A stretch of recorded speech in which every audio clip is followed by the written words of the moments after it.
Picture this. You're alone in the wilderness. No knife, no rope, no weapon.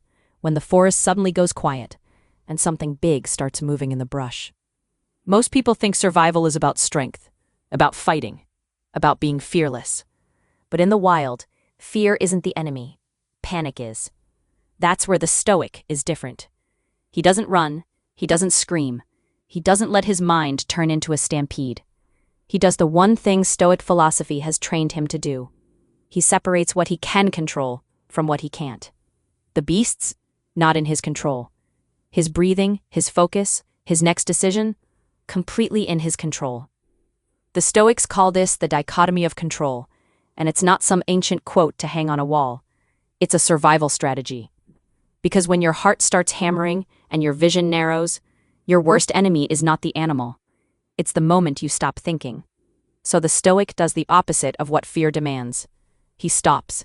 He inhales slowly. He listens. He scans the terrain like a chessboard.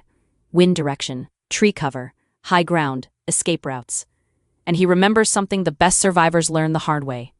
A calm mind makes better decisions under pressure. Modern teachers of resilience say, stillness under stress is a trainable skill. And in a crisis, that skill is the difference between reacting and responding. The brush rustles again, closer now. He doesn't pretend he's brave. He simply refuses to be ruled.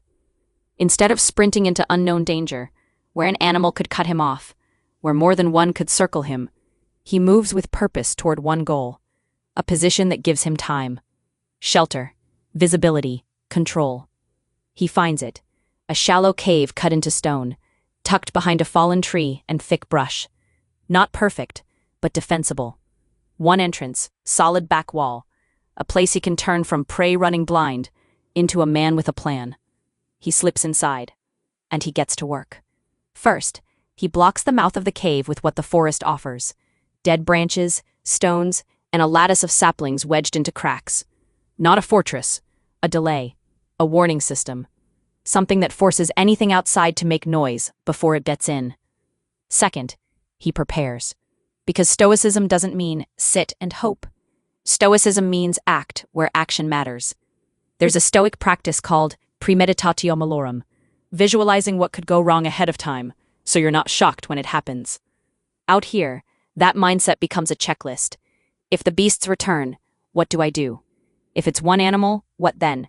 If it's more than one, what changes? If I have to leave, what route is safest? He doesn't spiral into worst-case fantasies. He turns possibilities into preparation. He goes out in short, deliberate trips, never far, never long, collecting what the woods gives freely. Long, straight branches for a spear shaft, sharp stone for a cutting edge, tough vine for binding, dry tinder for fire.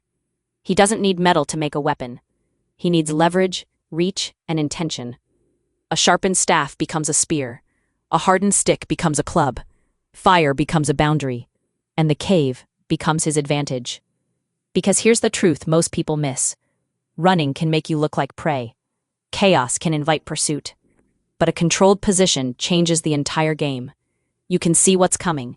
You can decide. You can conserve energy. You can think. Outside, the forest breathes. Leaves shift. Shadows move.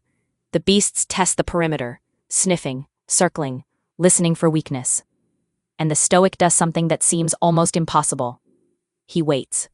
Not of paralysis, with patience, with attention, with readiness. Survivors and wildlife experts talk about a key principle in animal encounters. Observation and composure matter. A frantic human is unpredictable.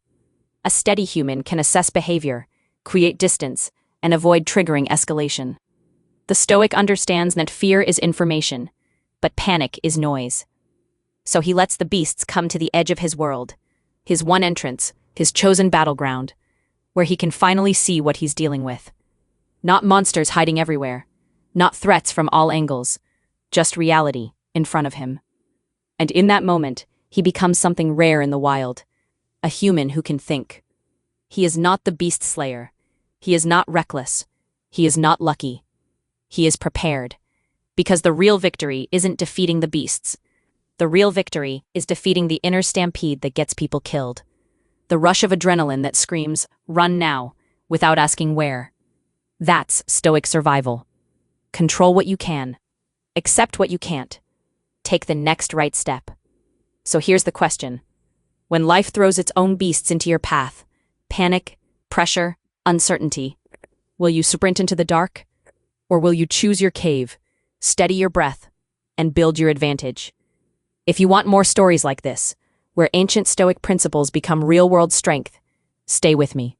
The next beast is coming.